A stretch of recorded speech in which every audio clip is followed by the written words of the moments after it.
Good morning, Global Gulag. I'm back once again with a 7 Days to Die video. I'm going to try doing this as a recording rather than a live stream. I just want to try this out. I've been trying various different ways of doing this just to see how we can do it and what the quality's like. So I'm going to try doing a recording rather than a live stream, see if the quality's any better. Plus, I felt it was probably worth me doing a playthrough, a let's play playthrough of the game with pretty much the standard settings on it, the default settings, with no mods or nothing like that, just the vanilla game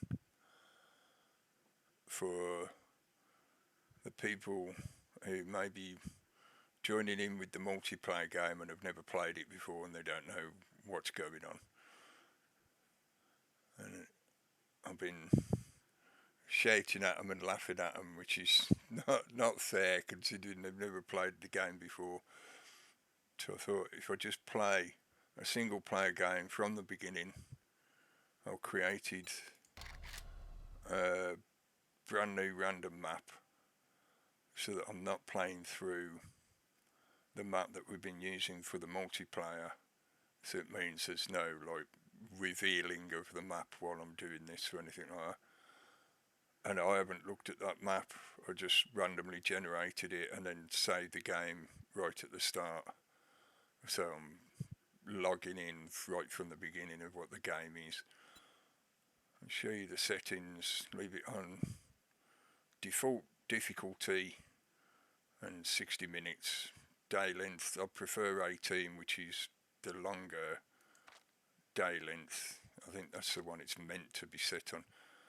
Usually the settings turn yellow to let you know that you're selecting something that's not what the developers had intended for the default settings. Obviously, apart from player number, so they're expecting you to have 8 players in a map, and obviously that's for whether it's a multiplayer or not. Basic settings. The only thing I change is I slow down some of the zombies just a little bit. At night they move a little bit faster. The ferals, which are just like a random spawn, slightly harder standard zombie, they go a little bit faster. And then when it's the blood moon, every 7 days, all the zombies can run. Persistent profiles really is more to do with multiplayer, as in whether people's character profiles are restricted to the map that you're playing on. They don't carry over from one to another, so that people can generate max level characters to bring into a brand new map, things like that. XP multiplier standard. The advanced settings, I change. This is probably the biggest change that I ever do in these games. I reduce the AI block damage, which means the amount of damage a zombie can do to a block, which is things like, you know, the brick wall, the wood wall, the concrete wall, whatever, the door. I turn that right down to its minimum because over the years I've been playing this game, the developers have obviously made a deliberate attempt to cheese the gameplay as much as they can, just to prevent the players from actually being successful, to create a challenge, you know. But in doing so, they have basically defeated the object of the game itself as it originally started. The idea of the game is it's a zombie apocalypse. The zombies are coming to get you. You got 7 days to create some defences and protect yourself and make some weapons and things like that. And then the horde of zombies turn up and try to get you.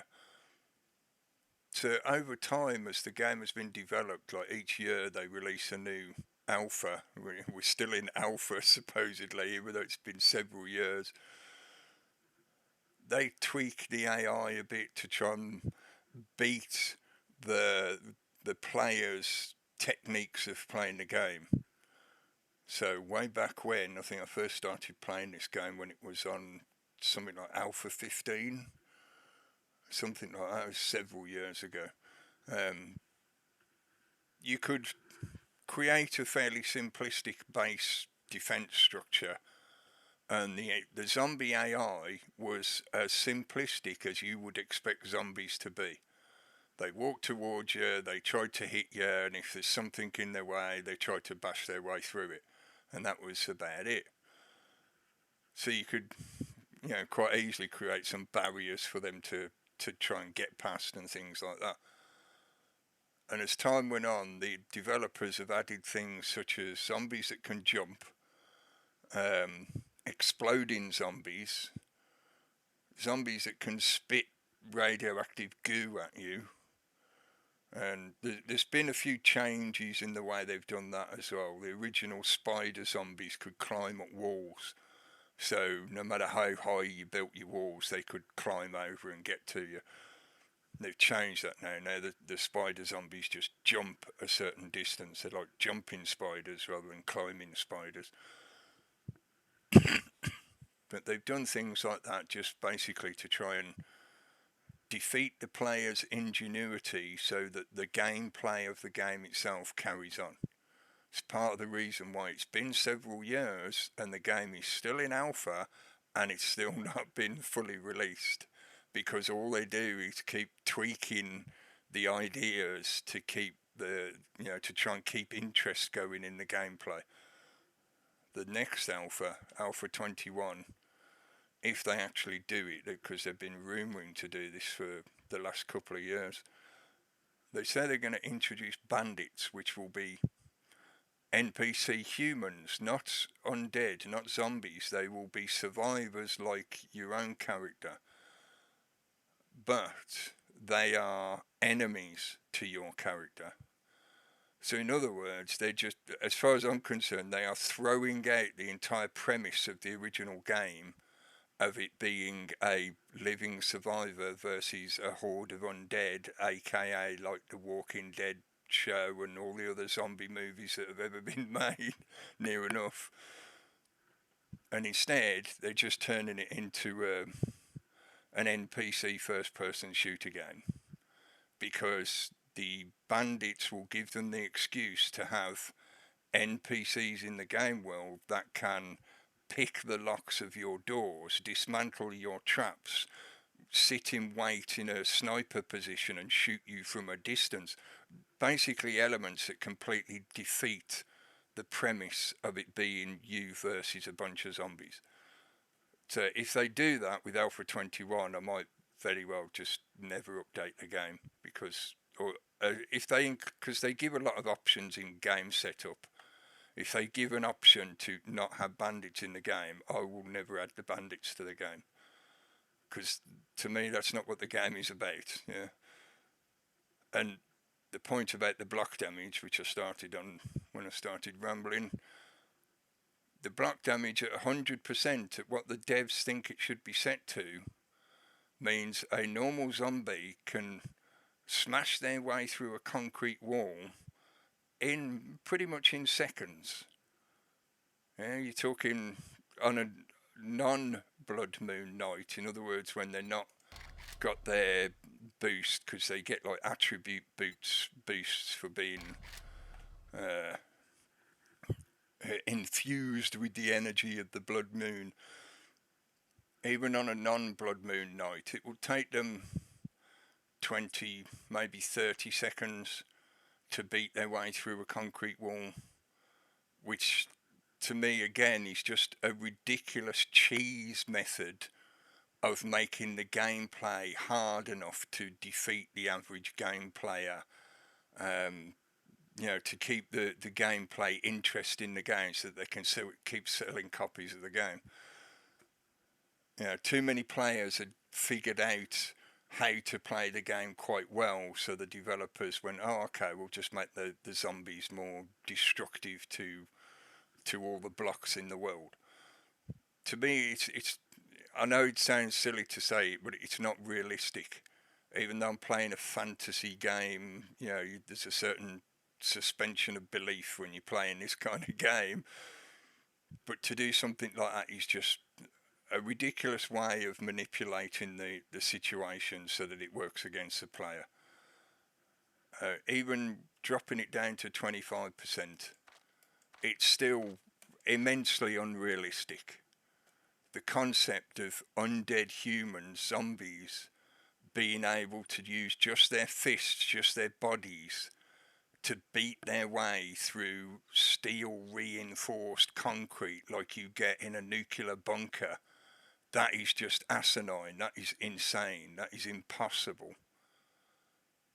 So even down at 25%, it's like if you could turn it down to 1%, I would. Because to me that would be realistic. Even that 1% would be pushing possibility. But you know, it's a game. You need a certain element of threat to create some gameplay. So yeah, I'll drop that to 25%. I put loot respawn to 30 days because they have it set on 7 days. And I find that a bit silly because you really don't need that much loot. Eventually in the game world, you got everything you need, so you don't need to be constantly having loot respawn. And I remove the drop on death of anything because I've never enjoyed that kind of gameplay aspect that are in games like this, where when you die you then have to try and run back to get your body from where you died, and if the creatures who killed you are still standing there, that means you've got to try and fight them with no equipment, no armour, nothing, just naked, just to be able to get your stuff back. Or you've got to basically accept that all that stuff is lost or it's all gone. So I turned that off. I have 16 enemies, whereas their standard is 8. But I increased the threat a bit. It sort of acts to counter the reduction in other areas. Yeah? So I increased the threat a bit. Enemy spawning is obviously on. You can turn that off completely if you want. Airdrops, I have it every 7 days. The standard is 3 days, but again, I think that's just way too much. Once a week is enough. Cheat mode is not exactly what it sounds like. It's not exactly a cheat mode, it's a creative mode. But there are options where you can have things like God power so that you're indestructible and whatever. So obviously got that off. And I have airdrops marked just to make it a little bit easier to find them, because I'll get fed up with that kind of gameplay. If I know it's there somewhere, I just can't see where it's landed. Basically that puts a little marker on your radar to let you know where it is. Multiplayer, no PvP. This is obviously only relevant to if you're doing a multiplayer. This is pretty much meaningless if you're doing single player, apart from the claim size for a land claim block, which just simply means you can pick up things that you place down within that range. That means things like workbenches and forges, things that you might want to move to a different location if you're planning to move to somewhere else rather than remake them. And the bedroll dead zone, which is the range at which the bedroll causes any spawns in that area to not spawn. So it basically turns off that spawn location. That simply means that if you go into a house and you put a bedroll down, then none of the zombies that normally spawn inside that house will spawn. It gives you the opportunity to actually create a base environment that you can then fight the zombies from. So that's the way I would most often have the game set up. And I did keep most of these settings the same when we've been playing multiplayer. Right, okay. That's enough of the basics. I'll jump in. While you're looking at this loading screen, if you left click, allowing for the delay of while it's loading. It will update the hints that you get at the bottom, the hints and tips. I mean, it shows you that there, so you can flick through and look at the different bits and bobs while you're waiting. Hopefully it won't take too long to load, because of the fact that I already started it and then saved it straight away. Yeah, cool.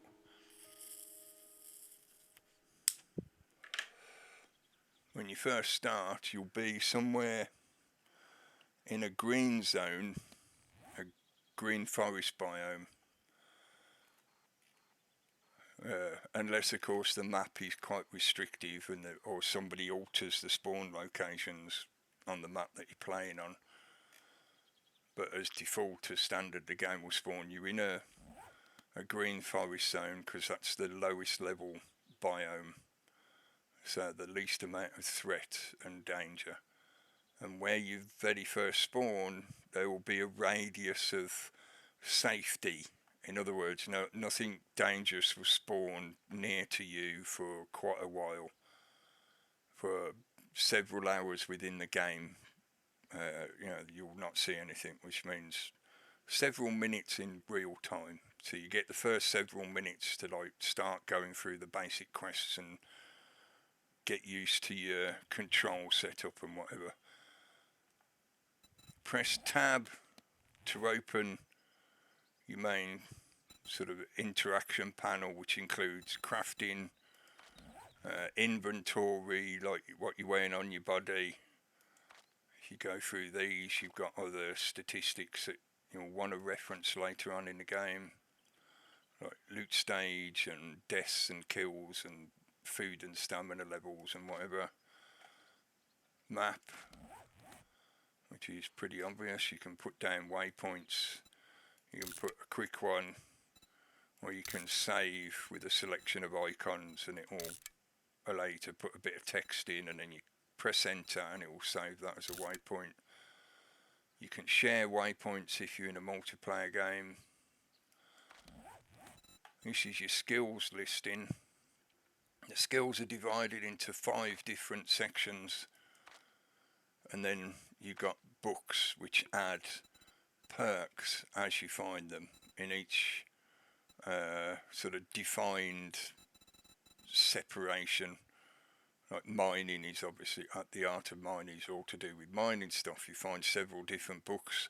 Each one will give you a little boost, and then if you get all 7, you get another sort of final boost as a reward for having the complete set. And some of them are very worth getting. They're almost essential. Certainly if you're planning to try and play the game to its logical conclusion, like to get to at least, say, day 70, which is usually, for most players, that's usually pretty much the conclusion of the game. If you can survive that long, then you're more than likely got enough equipment, enough skills, everything you need to survive indefinitely. Most players will get to that stage by about day 49, which is, I think, the top level horde spawning cycle, because it goes every 7 days, and then it's 7 times 7 gives you the maximum that the game can spawn for the difficulty settings that you've selected.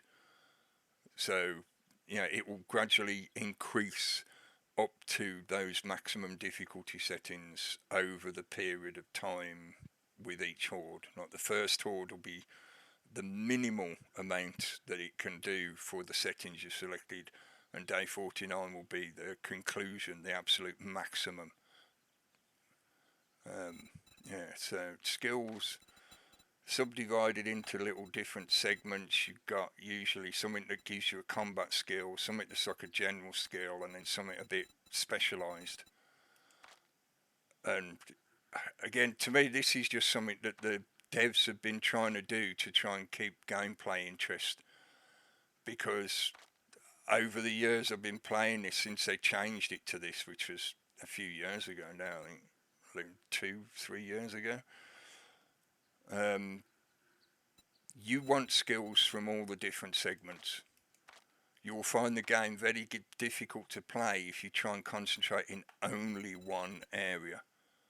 Like if you think, oh yeah, I want to be a ninja character, I'm going to concentrate on agility and use jumping and running around and light armor and hitting from stealth from straight from the shadows. He's causing more damage while you're in stealth mode and things like that. From the shadows, he's sneaking, staying hidden in the shadows. If you try and play the game by only spending skill points in there and only developing those skills, you'll die a lot, because there's other skills that you will need. Things like if you want to grow your own food, you have to go select living off the land skill.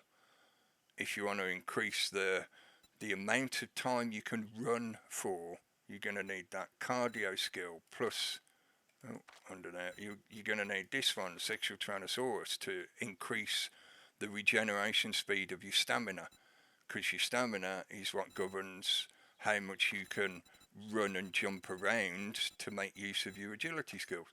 So you can't stick to just one area. The way I tend to do it is I'll pick a few that I will purposefully maximise, and I end up with just like a mixture out of all of them, basically. You might specialise in certain weapons, like if you like using the shotgun, you might develop that up to level 5 and then not really develop the other weapon skills anywhere near as much, if at all, because you'll rely on your shotgun instead, I think that's pretty similar to a lot of other games where they have this kind of skill separated skill system. And you got your quests when you get them. We got the intro newbie quest to start in a sec. This is just the help. It's called the journal, but really it's just the help files. Everything that pops up, you see it be highlighted in yellow until you've read through it or selected it. And then you've got your players section. Obviously this has only really got more use or relevance when you're doing multiplayer, but if you're interested you can see what your level, your character level. The game stage is like the difficulty stage of the game, which is going to take a while to go up because we're still on day 1, level 1. Under your character you see level there and experience there. It doesn't take that long to level up, so you don't need to really, I feel anyway, you don't need to stress about having to grind just to go up levels. If you've got the settings that are pretty much average around default, you're going to go up levels at a fairly steady pace. You can change the settings for the map if you want, so that you can give yourself double or triple experience rewards, so you can gain levels really quickly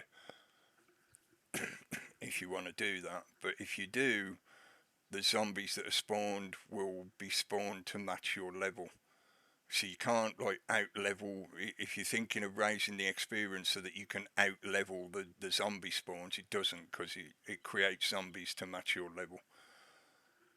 At the beginning of the game you'll have an XP penalty protection up to level 6, so if you die you don't get any negative effects.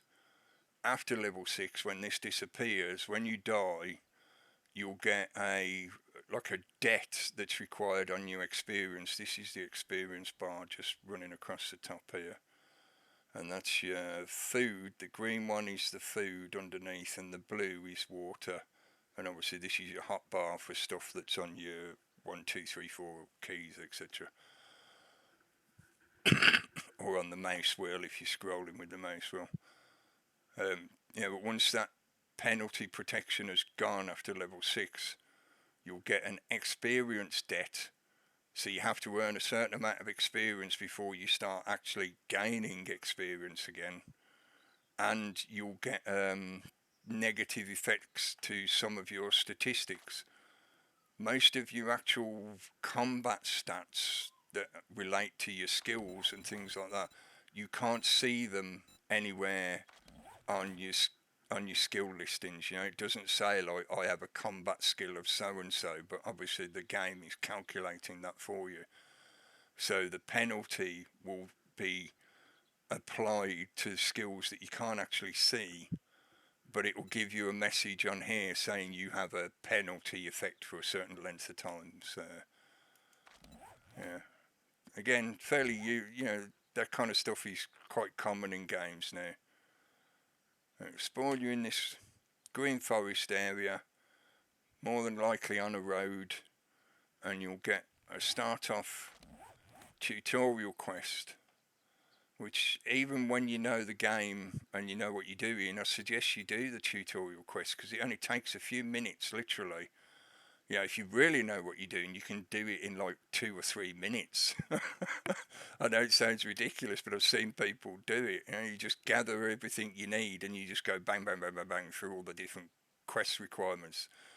So you can do that, and it's worth doing because once you complete it, you'll get 4 skill points to spend in here, which will help you a lot when you're first starting. So up at the top right of the screen, it says craft a bread roll. Maybe it's because I'm hungry. Craft a bed roll, gather plant fibres. So gather plant fibres by punching. You punch by having an empty slot on your hotbar. Because if that's number 1, I select number 2. That's that jar of water. That's a can of chili. That's a medicated healing bandage, which will give you hit points back over a length of time. Not a lot, but it will give you a good amount back, really. A torch so you can see in the dark, or you can hit zombies with it, and there's a chance they will set on fire. But the torches are not very strong, so they don't last very long. That one is a land claim block. That's something for when you're building your home. I mentioned it earlier when I was talking about the settings. You can just about see the big white line sticking up to the sky. That shows the boundary of where you're placing it. So you can see, oh yeah, I want it to be reaching the other side of the road, so I need to put it over there somewhere. Yeah?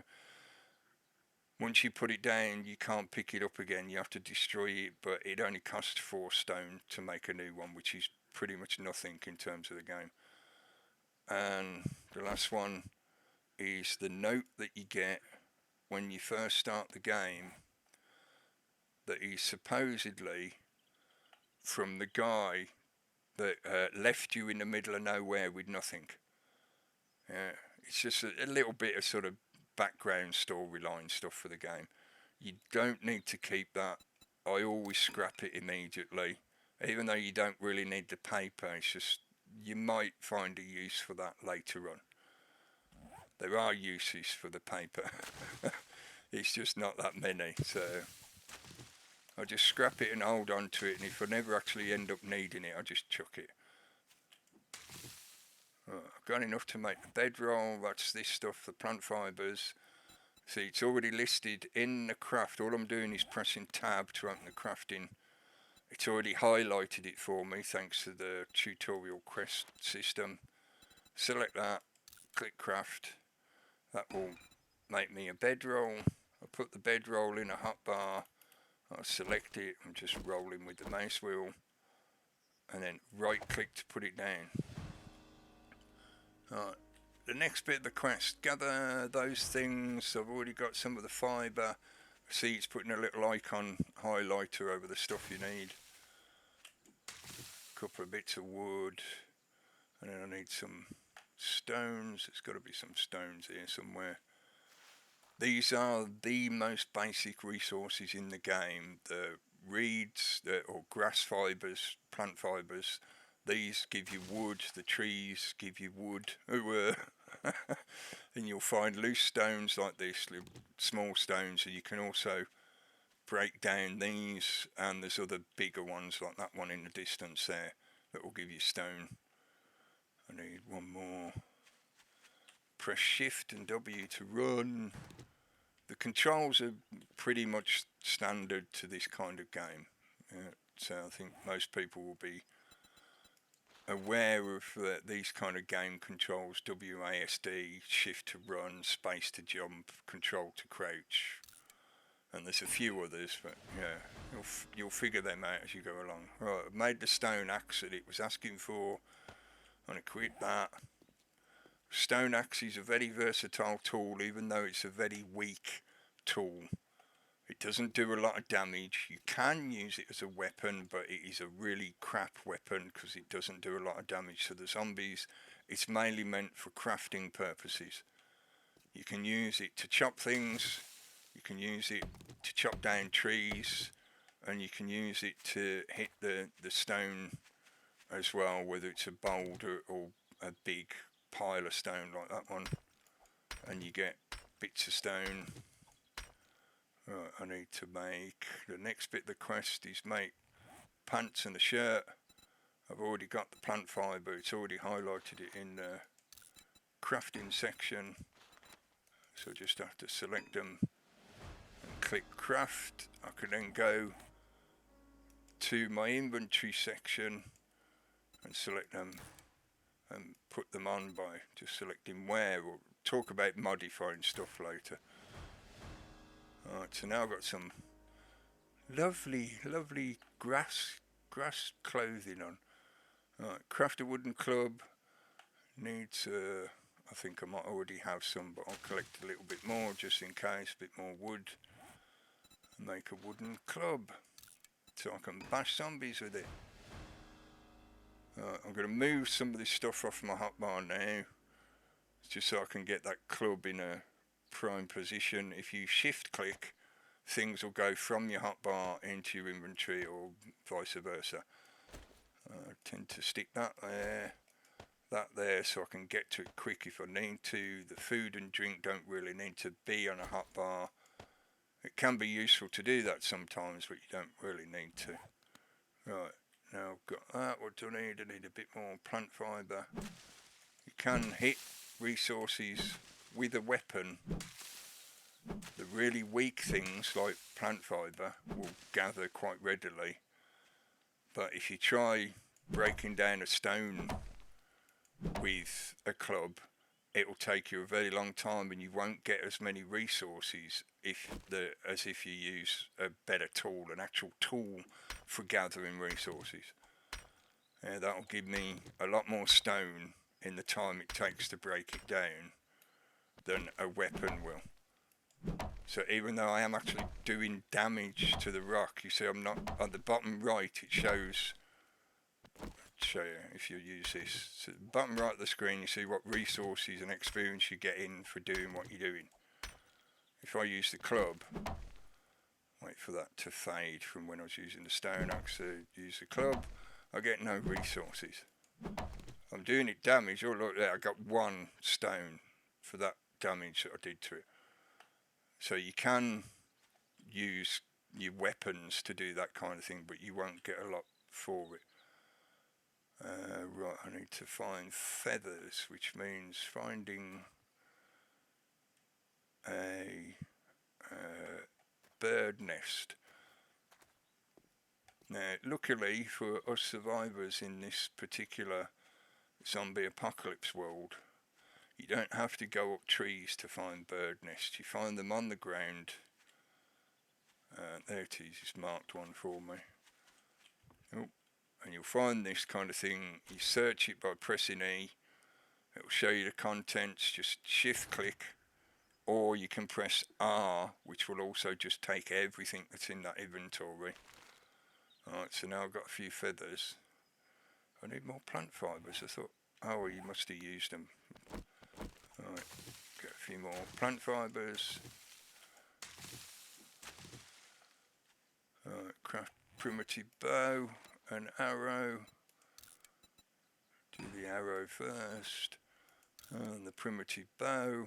I'll move my axe along one on the hotbar, shift click that to put it in. Alright, now it wants me to craft more arrows, okay. So I'm going to need a bit more wood. I'll get it from these, it's quicker to get it from these little bushes. When you don't want a lot, when you only want like 10, 20 wood or something, it's quicker to get it from these. Right, now create a frame. Frames are the basic building blocks in the game, the player blocks in the game. You craft them in your crafting tab, select them as standard, they'll appear as a cube. If you press and hold R, you get a radial menu. This is true about nearly all the actions. Like if I press and hold E, it should bring, like if I'm looking at an object, hang on, if I do on here, if I press, oh no, it won't let me. Oh, I didn't know that. I thought you could get a radial menu off the bedroll, but obviously not. Alright, we'll find something later to do the E one on. Let's just explain this one first. Press and hold R.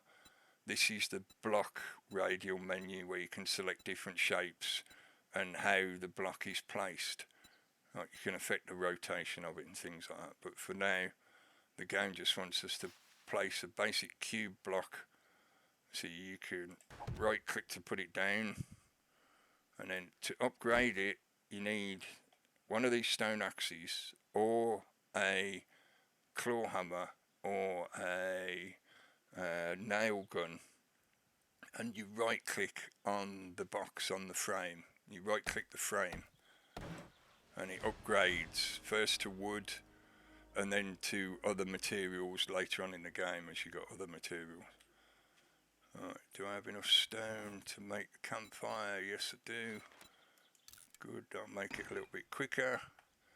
Make the campfire, put it in your hotbar, select it, and then you can place it as an object like the block. Alright, that's it. That is all of the basic tutorial quests, apart from the end of the tutorial, which is locate the first trader that's near you. The game will select the trader that's nearest to your spawn point. And what I'll do is go and say hello to this jolly fellow over here as I make my way towards the trader. He looks a bit uncomfortable. I think maybe I better give him a hand. Oh, I don't know if you saw what I was doing there. I was go towards him, wait for him to swing, and then you get an opportunity to strike. You don't have to do that if you don't want to, but it's a good way of avoiding getting hit. Especially in the early game when the weapons that you have are not going to do a lot of damage and you have no armour on, so you don't really want to let them hit you. And there's a... Oh, that's a good one. He lost his head and landed on the stump. There is always a chance of being infected with the zombie virus when you get hit by any of the undead. So the zombies like that have a very low chance of causing you an infection. But other zombies and things like the zombie dogs and zombie bears, they have a high chance of causing infection. So you have to watch out for letting them hit you at all. If you can deal with them by backing up or doing like I was doing when you do step in and step back, so that the AI, the zombie, will take a swing at you, you step back, it misses, you then step in and give them a whack. Yeah? Just simple gameplay mechanics for this kind of game. Oh, bit of a lag spike there, it must be spawning something in. Yeah, that usually happens when it's doing a lot of spawning, but I'm just coming up to a city by the looks of it. That certainly looks fairly big. As I say, I just generated a new map, a random generation map, but the any file for the random generation is still set the way I'd done it before for the map I created for multiplayer use. So I know it's going to have a lot of city tiles on it because of that. He's stuck behind the barrier. Go on, go on, you can do it. Go on, go on. You want hand? There you go. There's a rabbit. If you can catch them, you can harvest them. Where's he gone? What? He jumped down here and vanished. Oh man. Oh well. This is where we needed to get to anyway. This is a trader. The traders' compounds, so they have their own little compound. They are immune to damage. It makes that bing noise because you can't cause it any damage, neither can the zombies or anything else. Even the grass just outside, there's like a perimeter around their compound where nothing can be destroyed. So you can't dig holes here, the zombies can't dig down to get in and whatever. Yeah, flu pandemic. Traders are open from just after 6 AM in the game until 10 PM. But they give you little warnings to say when they're closing, and it will blow a siren when it's first opened in the morning. If you try to come into this compound when it's closing time, like during the hours that it's meant to be closed, you will just get teleported away from the wall. Like you'll run towards it and it will just basically bounce you somewhere else. If you're inside when it gets to closing time, you'll get teleported outside.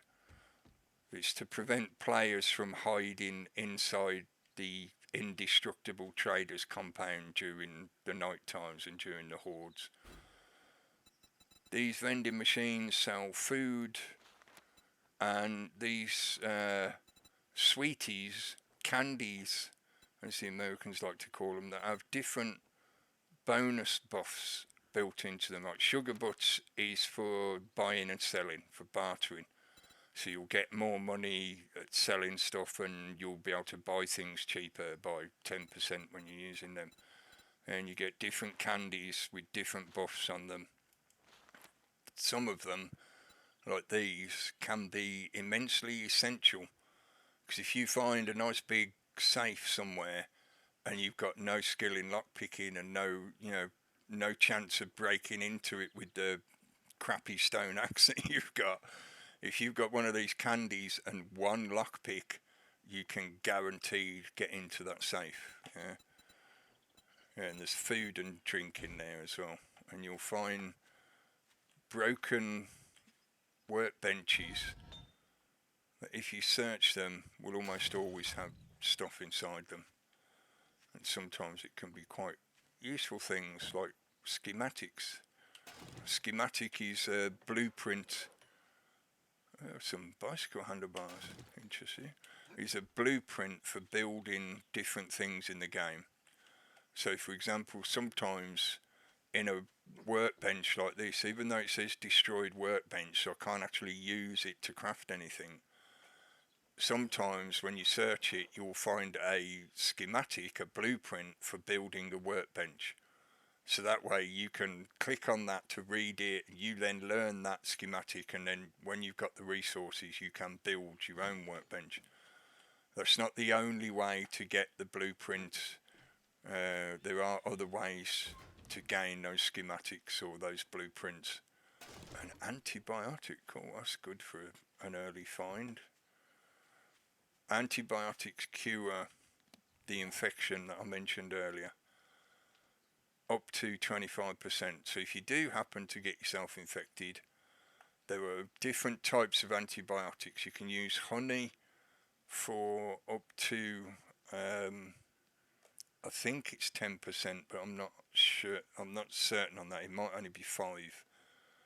There's honey, there's herbal antibiotics, and then there's like farmer style antibiotics which do the maximum. That's the maximum infection you can get. So if ever you get above 25% infection, like if you're up to 26% infection, basically you guaranteed to be dead.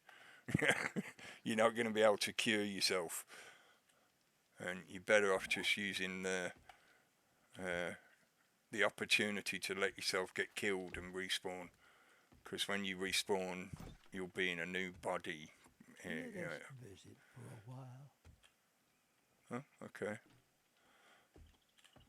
You can take everything that you see in the traders' places. They don't like complain about you stealing whatever you might find lying around, so it's worth checking around to see what there is.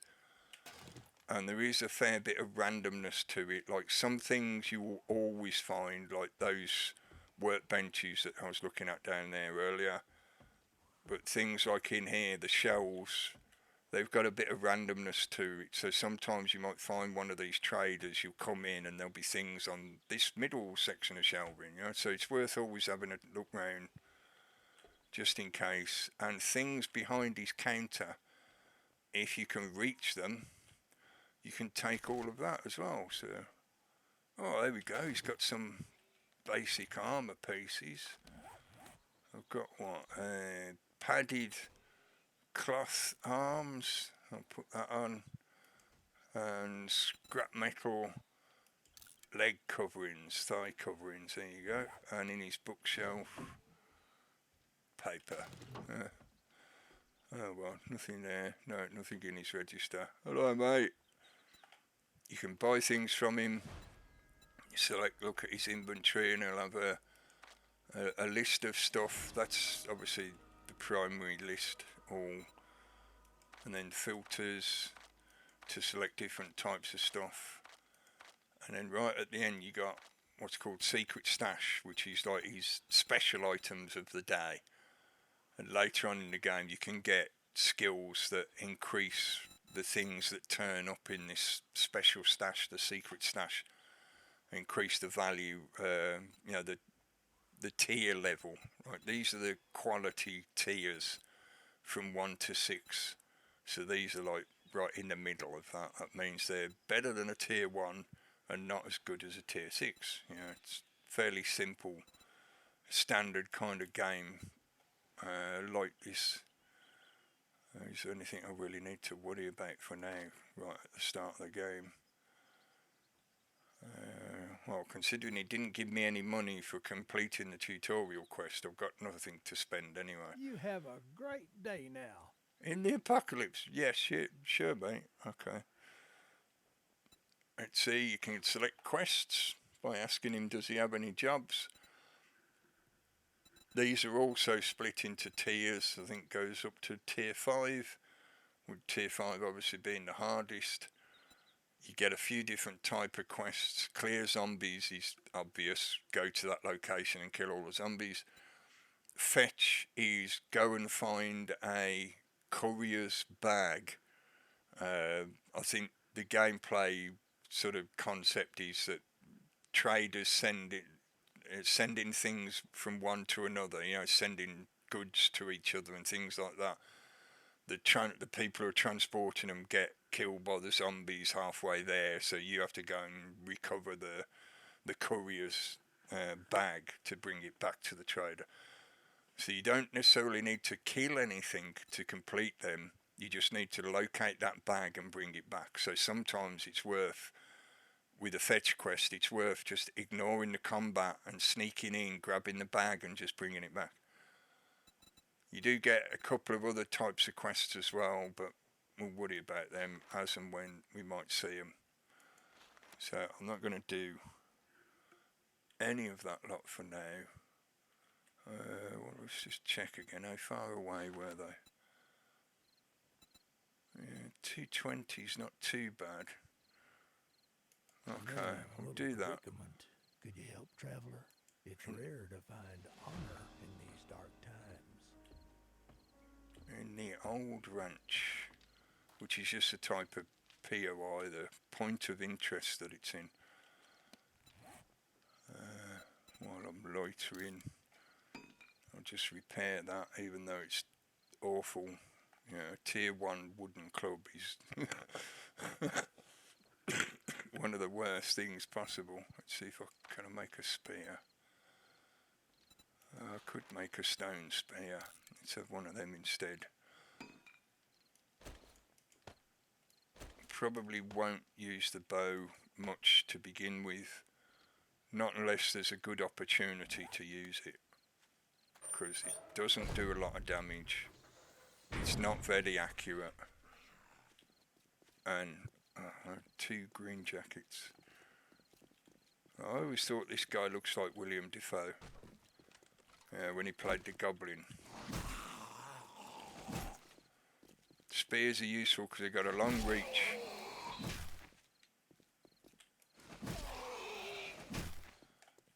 But they don't exactly do a great amount of damage. But you just keep stabbing. There you go, thank you very much. What's in the box? Oh, some bits and bobs. Check the bird nest, because we'll want feathers for making arrows, but also looking for eggs. Eggs are a very good food source to start off with. Not on their own. I will spend some points on a cooking skill in a minute once we find somewhere relative. There we go, 1 egg. I need another one. Somewhere relatively safe where we can get ready to survive the night. Because I spent so much time yakking, explaining all the early stuff like the character screen and things like that. It's already nearly the end of the day. And the zombies get harder at night. They obviously, like the settings I showed you right at the start of the video, they move quicker at night. But their attributes also go up a little bit.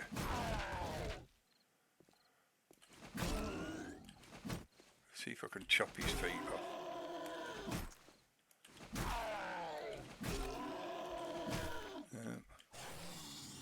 Oh, I'm out of stamina.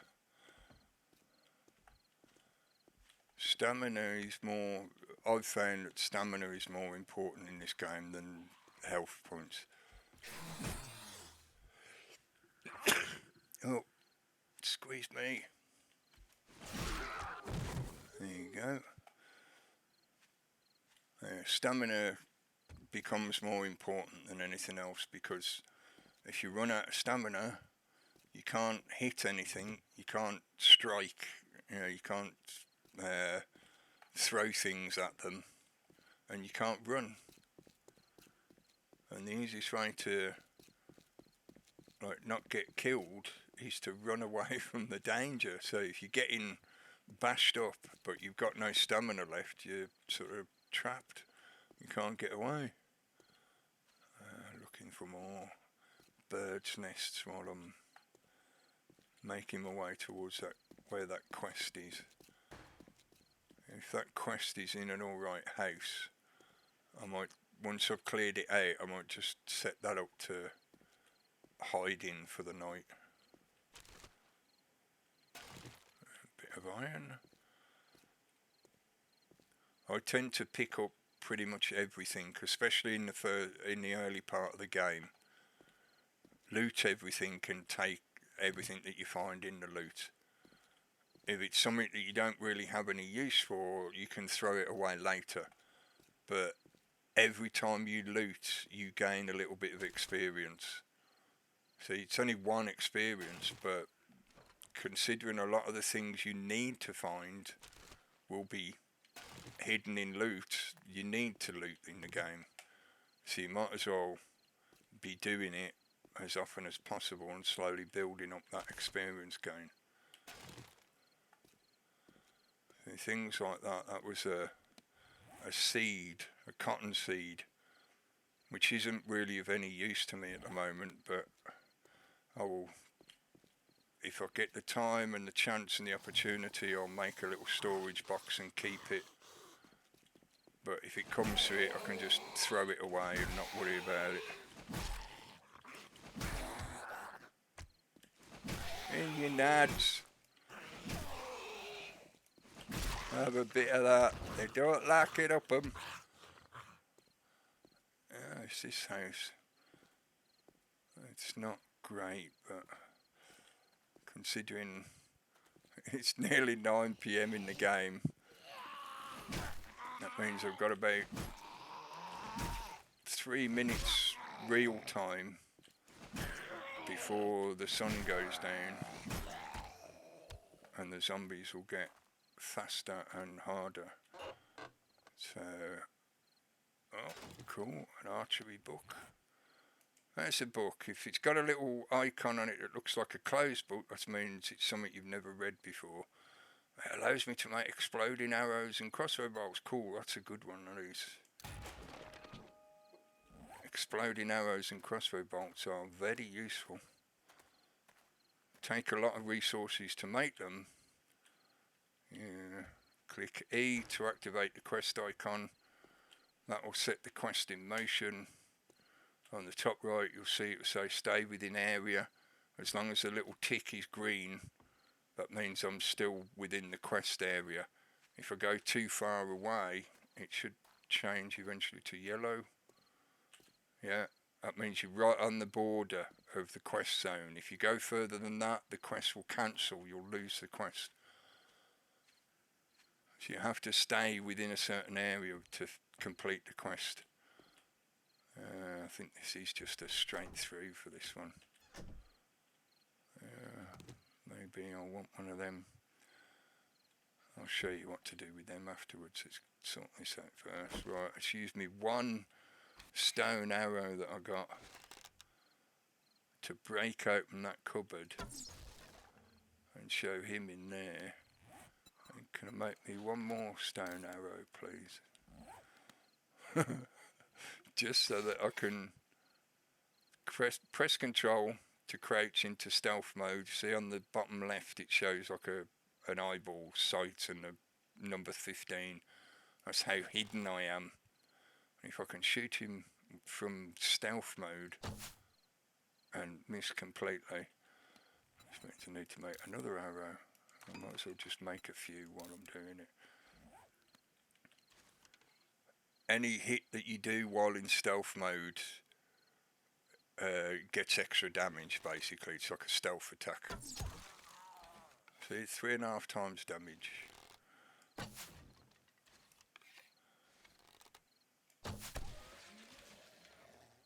This is why you can play like a stealthy character, like I showed when I was talking about skill points. If you develop some of those skills like straight from the shadows, you can do a lot of damage with a stealth hit. A hidden purse just there. Well, not so much hidden, just tucked away.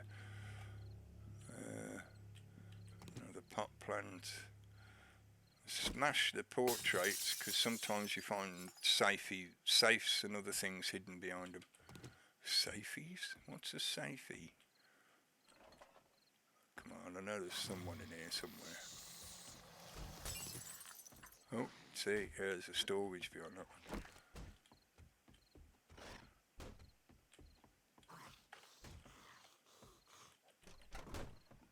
Yeah, open the door for you. Now it's night time, you see they're moving a bit quicker.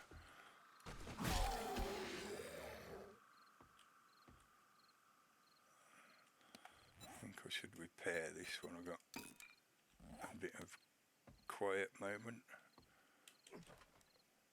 Nothing in there. Typical.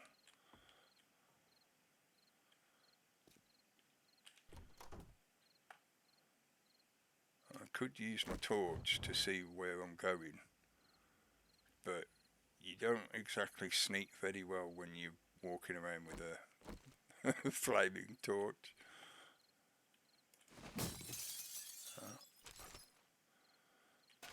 Bit of trash. Pot plant. Radiators are good. When you've got a wrench to gather them, you get a lot of brass from the radiators, which you will need for making ammunition. But we're nowhere near getting that kind of stuff done yet. Oh, I thought there was no... Oh, there they are. I was going to say, I thought there was normally one in there. He's a bit quick.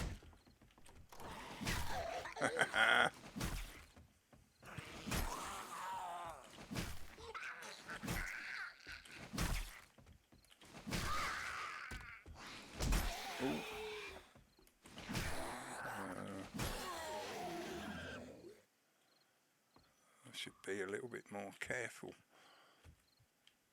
I've not got any armour at all. Oh yeah, I did pick up those bits of armour, didn't I? Yeah, I do need repairing, but at least it's something. I'll come back and do looting once I've finished killing all the zombies that are in here, because then we can at least be not having to worry about something sneaking up on us while we're going through loot boxes. Ah, yes, I remember this loft. Yeah, we could probably make a little base up here once we cleared it out. There you are. Oh, why are you crawling? You're not a spider.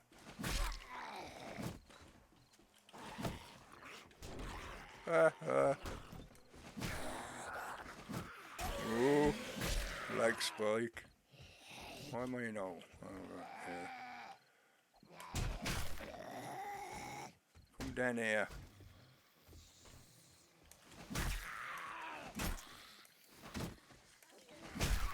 Oh, sounds like there's more outside.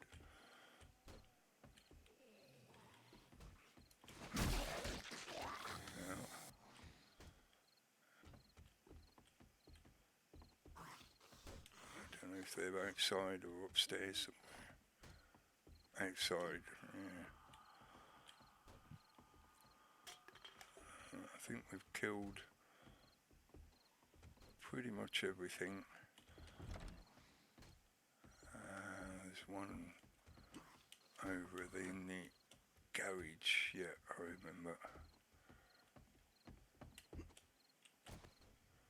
That was a run and jump. Let's see if I can get into that corner. I'm crouched so that I'm stealthing and I'm tippy-toeing along the banister. You see those zombies are still asleep. I got 4 arrow chance to kill them with stealth. Yep. Yep.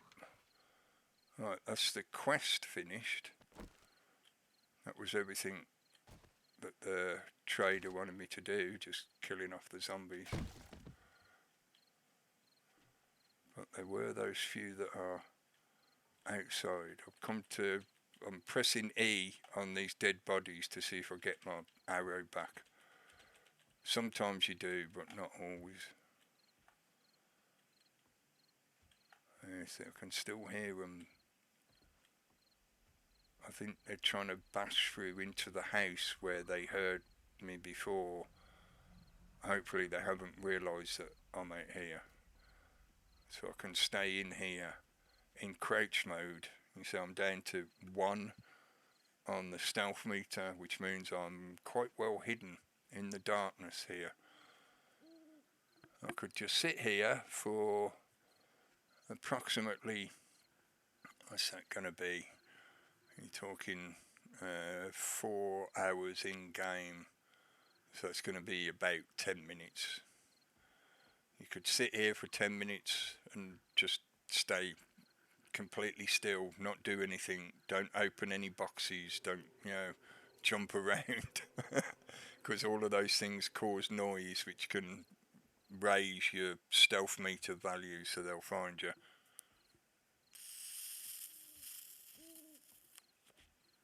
I can sit here and light my smoke, and I will actually draw my curtains and put the light on while I've been sat here playing this recording. Hopefully the recording won't be massively long. We're up to 1 hour 4 minutes so far. I'm going to see how this goes in the sense of I won't edit it. Hopefully it will remain as a playthrough, like from beginning to end with no editing. I might do time lapses at appropriate points, like if I'm doing a lot of building, when I get to the stage of showing building stuff.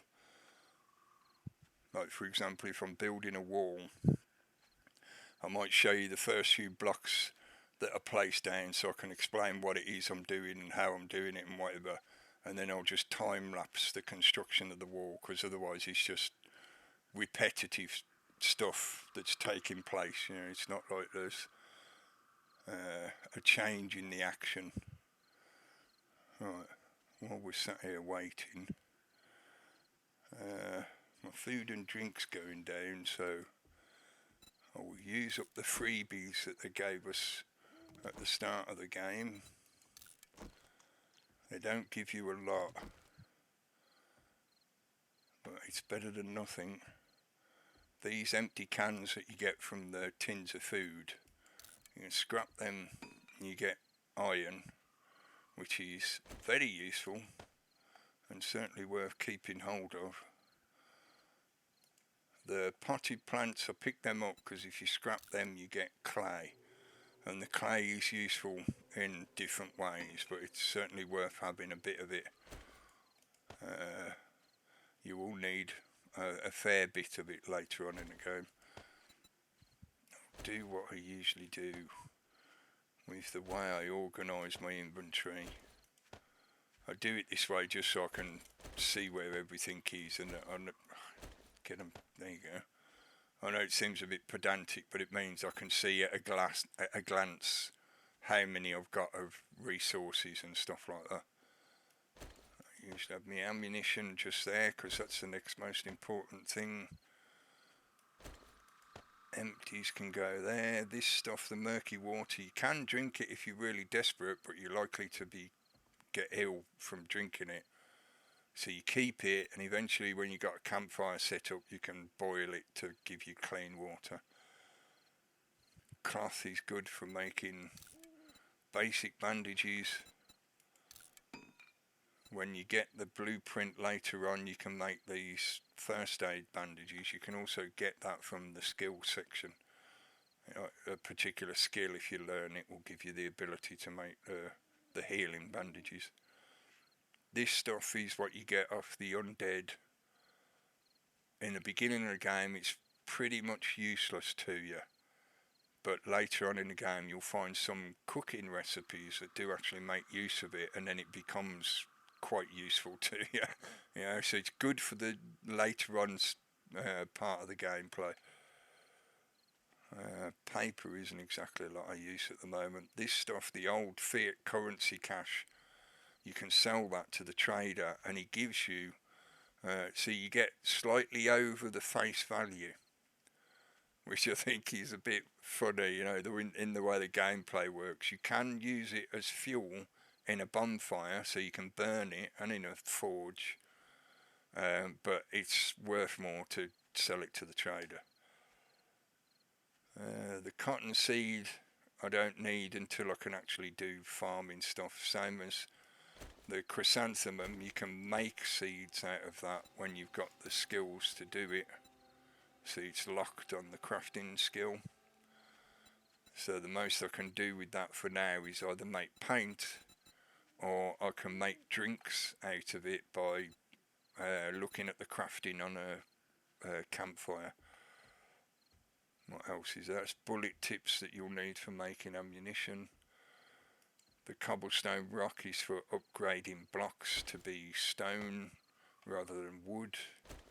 Right, cobblestone is the next stage after wood. This thing is a steroid injection. You see the stats on there, your carrying capacity, your run speed, and also if you've got a particular injury, because you do get injuries in the game that will show up on the left here, that are like debuff injuries, and they'll show up on your character list. It will tell you, like at the moment I'm encumbered because that one block is in this section of the inventory.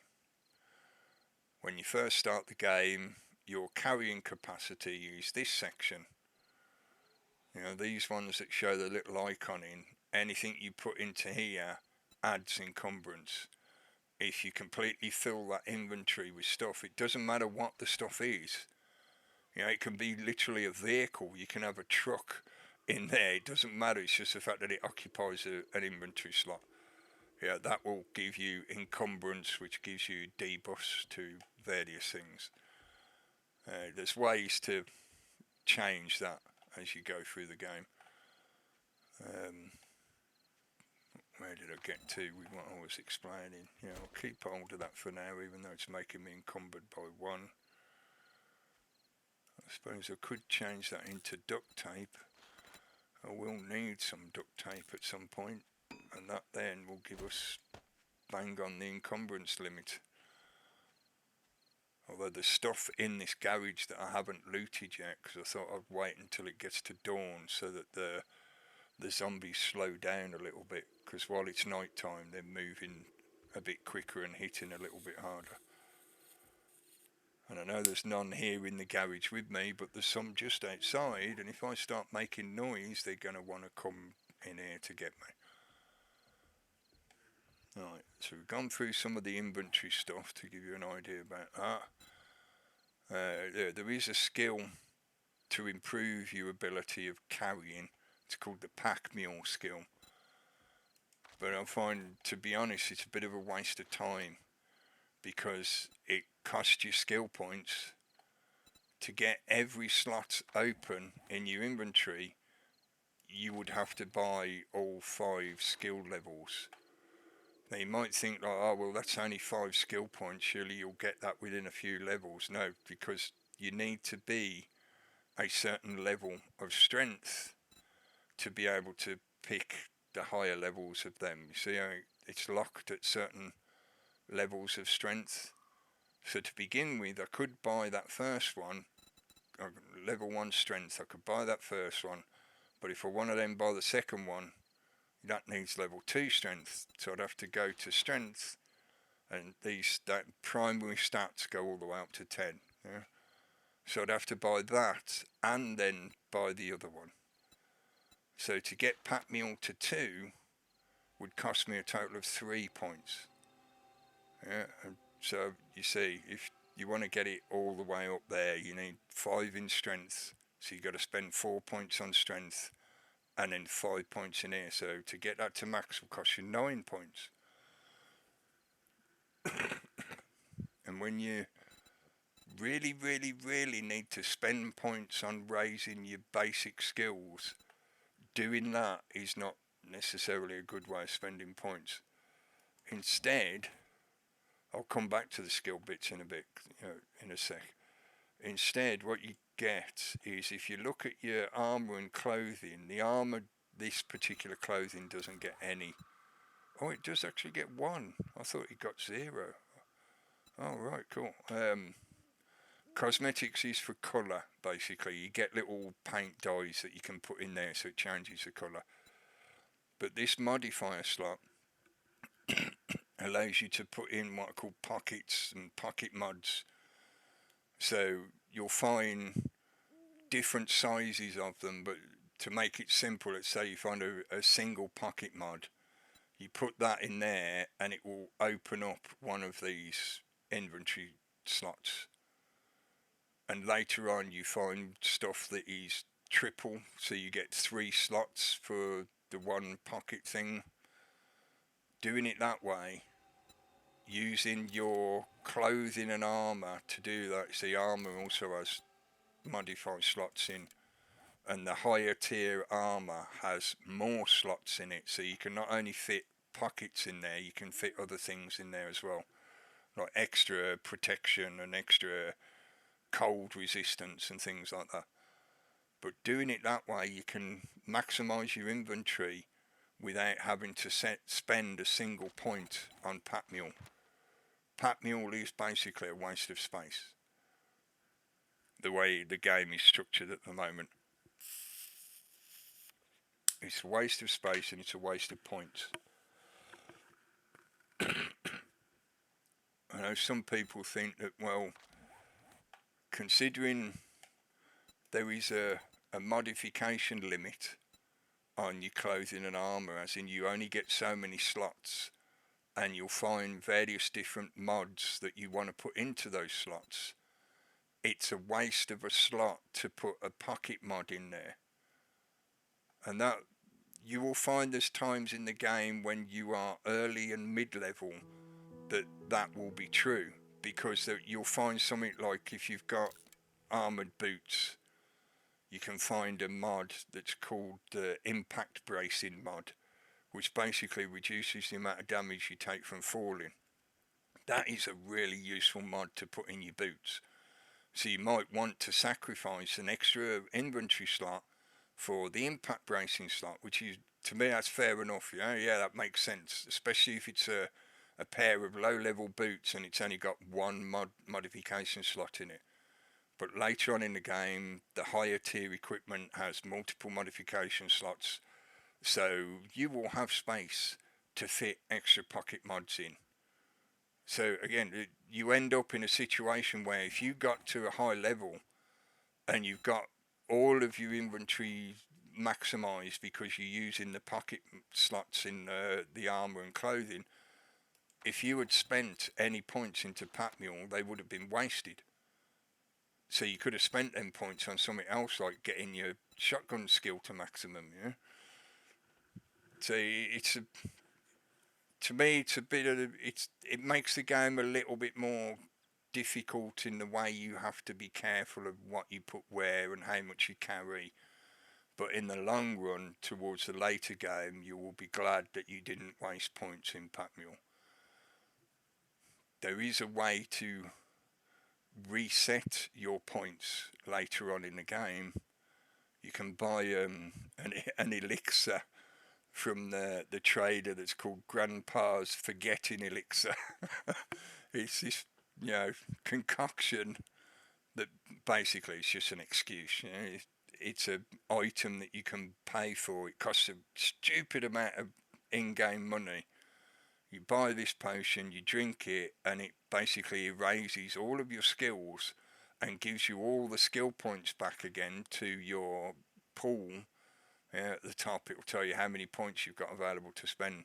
You'll get all your points back and everything will reset to default. So all your primary stats will reset to 1 and all your other skills will reset to 0. And you can basically spend them again. So you get to a late level in the game, you realise that you've spent all your points on developing the sledgehammer skill, and you realise later in the game it's like, this skill is not what I wanted. I want to change to shotgun. So you go and get one of them potions and it gives you all your points back, and you spend all your points on developing your shotgun instead. But to be honest, if you're careful with the way you play, if you get used to what the skills do and things like that, you don't need to do that method. It's a lot of money. I think the Forgetting Elixir usually costs something like 40 or 50,000 dukes, which are the coins in the game. That's a lot. Even at a later level in the game, it's still a lot of money to be able to reset your skills. But I think that's fair enough. The devs have made it possible, but not easy to do. So, because I completed those intro quests, I got 4 points to spend. I'm still level 1, I think. Yeah, still level 1. But it gives you 4 skill points just for completing the tutorial quest. So I'm going to show you the skills that I pretty much buy every time I play this game, because I've found that they work every time to make the beginning of the game okay to play through. It gives you just those few little bits you need to make it survivable, so that you can actually work towards setting yourself up in a base and deciding which particular weapon you want to work on this time. One of them is Pommel Pete, because I've found that a wooden club is really easy to make, it's cheap to make, it's quick to make, and you find a lot of clubs in the game. So I tend to put one in that. sexual Tyrannosaurus is an absolute must.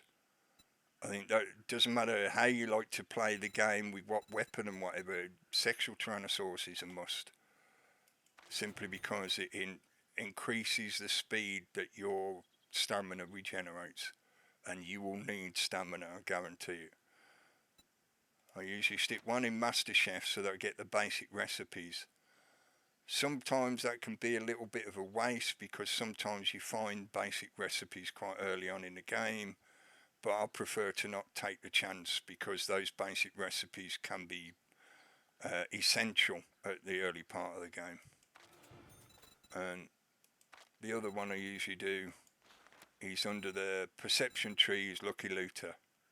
That basically just gives you a higher chance to find good loot in the loot containers. It also speeds up how fast you loot.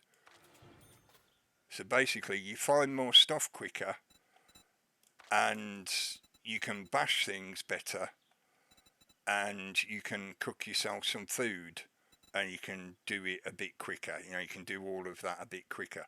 There are only tiny changes because it's only level 1, but things such as the basic recipes from level 1 of MasterChef, the fact that you can make a tier 2 club with the basic club skill, and the fact that you get more loot, yeah, I found that is in general a good way to begin the game and get yourself going.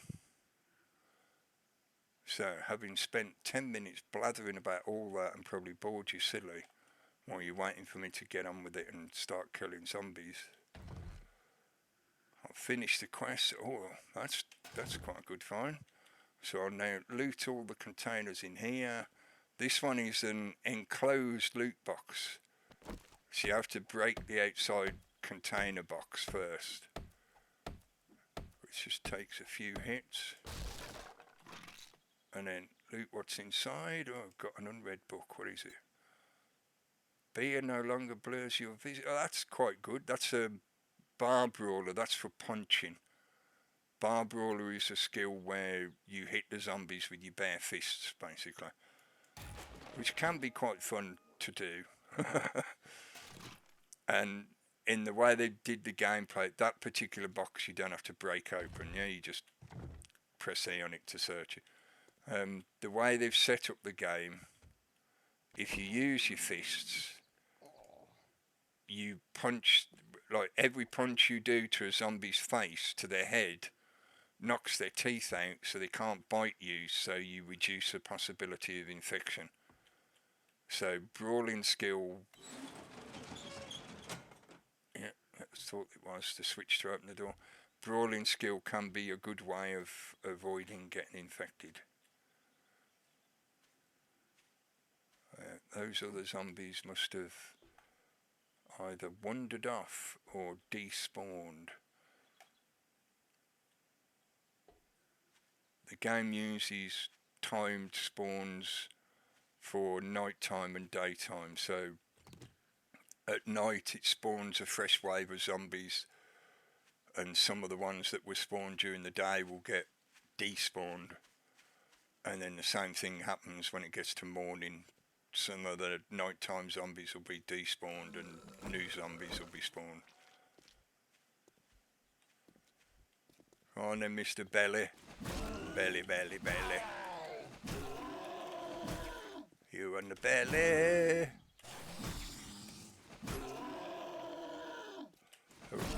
Watch the belly wobble.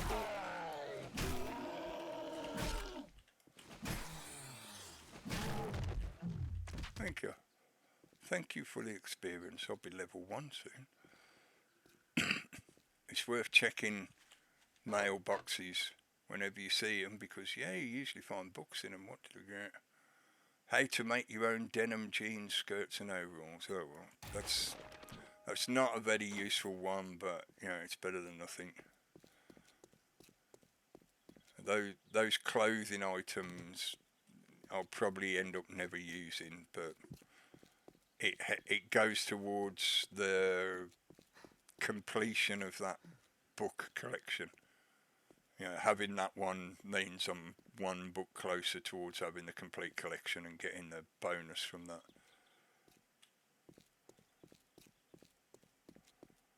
So we run back to the trader, who should be open by now, yeah, because it's gone 6 o'clock. Wait for my stamina to catch up. Always shut the door behind you so the zombies don't wander in here and get you by surprise. Go to the trader. Come speak with me, friend. Well, you don't have a lot to say except the same lines that you repeat randomly. There you go, friend. Whatever you need, just say the word. Yeah, that's not very good, really, for the first quest. Right, you get experience. That's a good amount of experience. That should get me up to the next level, I think. 800 coins, that's the monetary system in the game. But these, if I had a shotgun to use, that would be useful. The cooling mesh mod I don't really need because we're not in a desert, and at the moment I'd rather have monetary value. I suppose I could use it later on to make a bit more money with, because I can put it into an armor mod so that a piece of armor, so the piece of armor sells for more money. But what we will do for now is I'm going to keep that. If we ain't got what you're looking for, we can get it. Right, okay, mate. First thing I'm going to do is, because those are, I'm sure they're better than the ones I've got on. Slightly better. Not a massive amount better, but they are slightly better. Look, they need a bit of repair. You use basic iron to repair scrap armor, so I'll repair that. Where's that cooling mesh? Yeah, I might as well put it in there while I'm looking at it. Put that in there. See, this being tier 3, this has got more mod slots than the other one. So I could put a pocket mod in there if I find a pocket mod. Then wear that. The old pair that I found I will repair because I will get more money for them when I sell them. The spear, I should be able to put that blade mod in there, yeah. That tempered blade mod increases the item's durability, so it will last a bit longer before I have to repair it again. Although it only takes stone to repair a stone spear, so yeah, it's not exactly difficult to do. It's not expensive in terms of resources. Oh, that's my money. I'm going to sell that. Keep that. Oh, I might keep that. Definitely keep that. I might as well keep them for now as well. And although some of this stuff might look useless, it pretty much is at the moment, a lot of it, things like the paper and whatever. I don't mind holding on to stuff like that, and I will find somewhere to store it soon enough, and it will be useful later on. Alright, so select the money we want to sell him. Sell your 9 crappy fiat currency notes, mate. There you go. And sell him that other armour. That made me a total of 108 coins, dukes, for that. For those 2 little bits. It's like, wow. That's not a lot. You'll find out soon enough that that kind of amount is just nothing really in the game. Yeah, we're not cold enough to worry about that. What I really need is decent weapons. What have you got weapon wise? Is that it? A machine gun I can't afford. I don't really want to be running around with Molotovs and sticks of dynamite. Hunting rifle I can't afford. Pipe bombs, nah. No. So I'm stuck with me stone spear. Oh. I'll buy that off you just because I'm desperate. And And I'll see what's in the machine downstairs as well. Again, I can't afford it. I'm looking at them and I ain't got enough money for me buying stuff like that. Not enough money for any of that, even though it would be really good to have. And barb rolling 3. Nah. Weighted head mod. No, I got the tempered mod in there now. So he's got nothing I want. Now? But I will take another quest while I'm here. Do you think you can help me with a problem? It depends, mate. Makes us friends now. Not that kind of friend, no, you alright? Let's see what's in the machine. Because my guy's starving to death. A can of peas. Is that it? Okay, I'll have a can of peas. I got some burnt steak and a small can of peas. That's just terrible. But it will hopefully get rid of this hunger debuff that I've got at the moment. It's one of the reasons why it's worthwhile doing quests for the trader, and while you're doing it, just looting, raiding the empty houses to get the loot and hopefully find some food to eat. But you do have to be a little bit selective over what buildings you go into.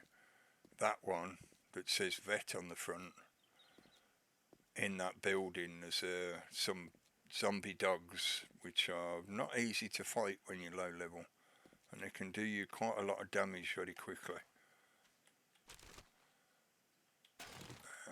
Not even got eggs for cooking. I've got 1 egg, 1 water.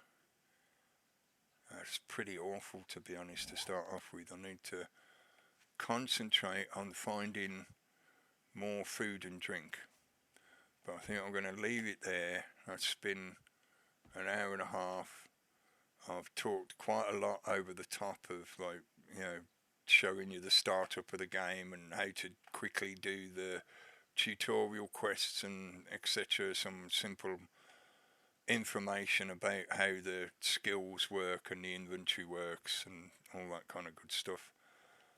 Hopefully the crafting section will be pretty obvious to most people. You press tab, you've got a list with filter options at the top, and there's the things that are highlighted are things that you either have the resources for and you're capable of making, or you have the resources for them but they're locked to you yet. You need something before you can actually make them. A skill or a blueprint, a schematic, whatever. And the rest of the icons across the top I've been through. You might want to read through all of these if you're brand new to the game. There is a lot of useful information in there. But yeah, I'll save it at that. Turn to the screen, the loading screen. Right, and I won't be playing that map again until I do another recording, and I'll carry on from that point. So thanks for tuning in, thanks for watching, we'll see you again soon, catches. Oh no, I pressed the wrong one. It's that one and that one.